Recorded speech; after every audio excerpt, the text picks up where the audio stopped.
تلاوت کلام پاک اور حدیث قصہ کے لیے میں دعوت دیتا ہوں جناب علامہ شمس رضا شمس صاحب،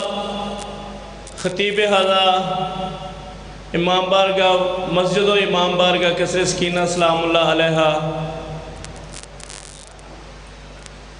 محمد و آل محمد بلند تر صلوات۔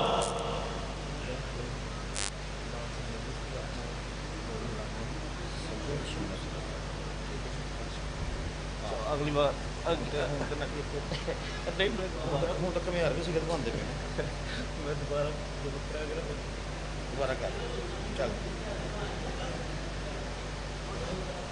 جناب علامہ سید شمس رضا شمس صاحب تلاوت کلام پاک اور حدیث قصہ سے